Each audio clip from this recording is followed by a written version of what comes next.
Executive Vice President of the U.S. government's Overseas Private Investment Corporation, OPIC, David Bohigian, and other U.S. government officials traveled to Armenia, Azerbaijan, and Georgia in August to promote U.S. investment in those countries. OPIC is the U.S. government's development finance institution. It mobilizes private capital to help address critical development challenges and, in doing so, advances U.S. foreign policy and national security priorities. On August 14, the U.S. delegation met with Armenian Minister of Economic Development and Investments Artsvik Manasian.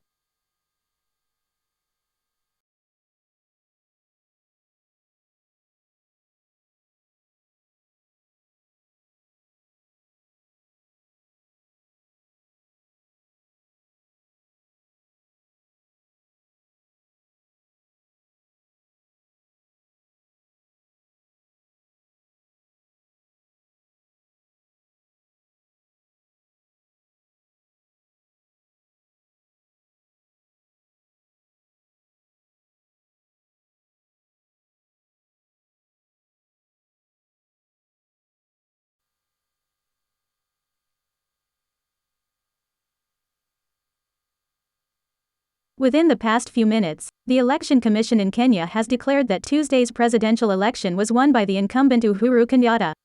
The opposition, which has complained fraud, has rejected the results. An opposition spokesman described the process as a masquerade. World leaders have expressed concern of the war of words between Washington and Pyongyang over North Korea's nuclear program. After President Trump said the U.S. military was locked and loaded, North Korea accused him of driving the situation to the brink of nuclear war. Russia, China, and Germany have all appealed the calm and further diplomatic efforts.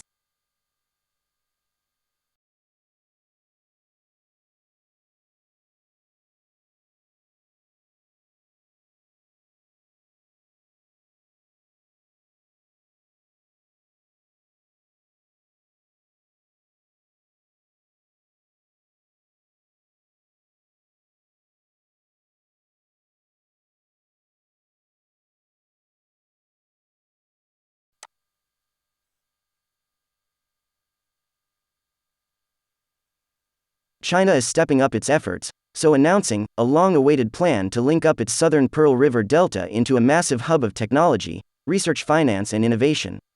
The possibilities and challenges of the project are both equally challenging and promising, according to analysts. Some describe the plan as an attempt to create a mega city to rival Silicon Valley, the U.S. technology powerhouse that is home to companies such as Google, Facebook, and Apple. But while Silicon Valley has a population of 3.1 million, the Greater Bay Area will link up 9 cities together with Hong Kong and Macau with a total population of about 70 million, and the economic heft, state media argues, to drive the Chinese economy, let alone the world.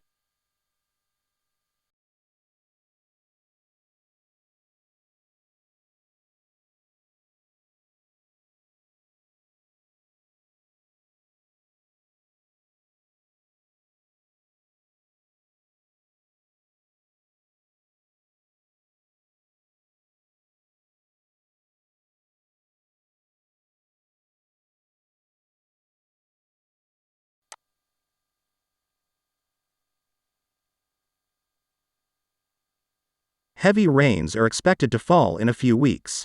Aid agencies are racing to shore up flimsy shelters and stabilize shaky terrain before the monsoon season begins. The UN Refugee Agency, UNHCR, says the work ahead is monumental, but preparations are off to a better start this year than last. Aid agencies last year had to deal with the massive influx of more than 740,000 Rohingya refugees fleeing violence and persecution in Myanmar. They arrived over a period of a few months, straining local resources and requiring vast amounts of humanitarian assistance.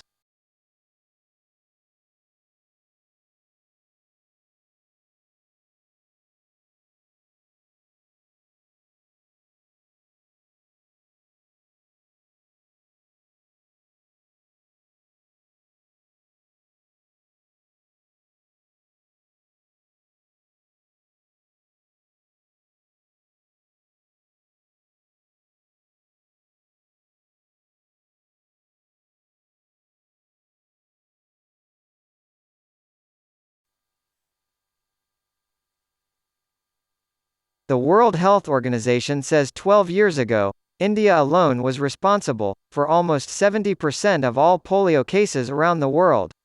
It calls India's success against polio one of the most significant achievements in public health.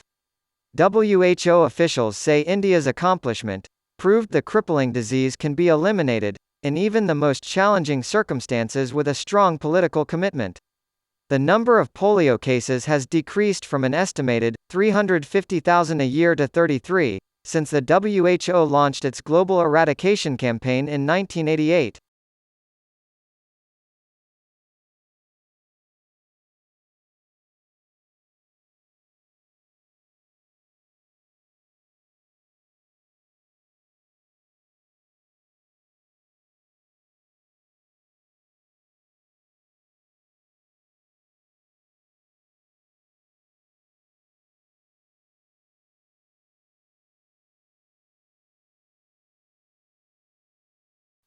India has downplayed the impact of U.S. plans to end New Delhi's preferential trade status that allows duty-free access to products worth $5.6 billion, saying that India has not assured the United States that it will provide equitable and reasonable access to its markets.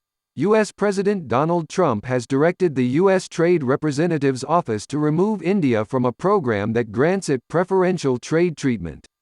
In 2017, India was the biggest beneficiary of the Generalized System of Preferences (GSP), which lowers duties on exports from about 120 developing countries.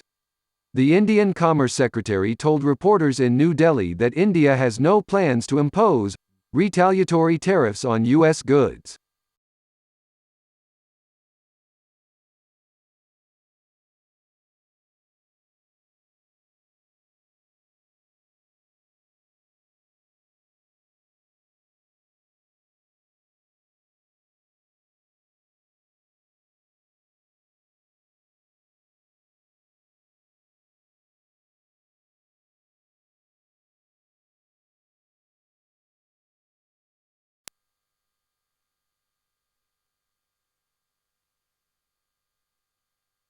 Thais waited Monday for the results of an election called a return to democratic rule, but which has been widely criticized as an exercise designed by Prime Minister Prayut Chan-o-cha to entrench his military's stranglehold on power.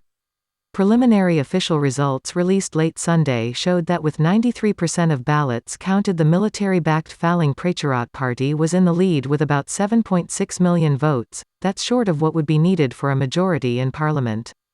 In second place was the Pheu Thai party of former Prime Minister Vanessa with 7.1 million votes. The campaign was marred by allegations of vote buying. However, complaints were few on polling day, with election observers from Australia, Canada, the United States and the 10 members of the Association of Southeast Asian Nations on hand.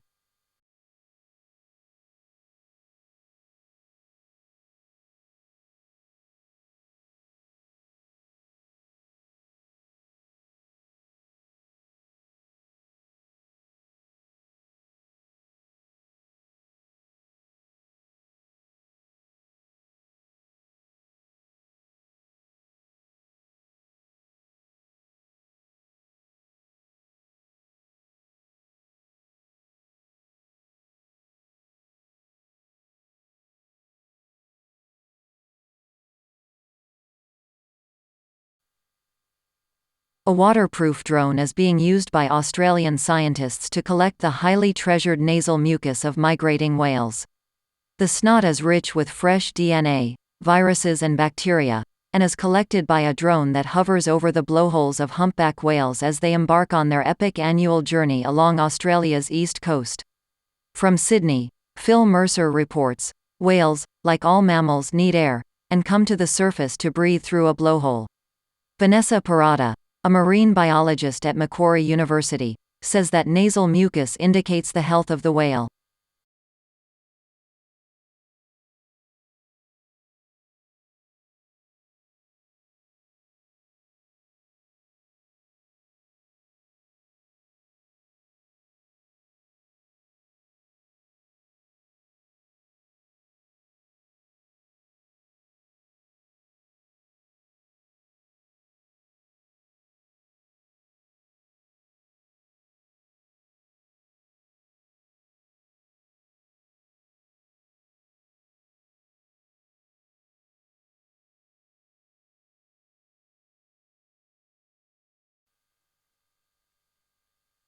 Millions of people in North Korea are short of food, perpetually hungry children and pregnant and nursing mothers are suffering the most.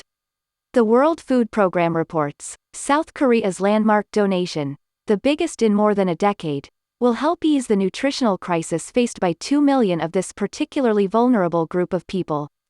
Under an agreement worked out by WFP between both countries, South Korea will donate 50,000 metric tons of rice and $4.5 million in cash for food needs in North Korea.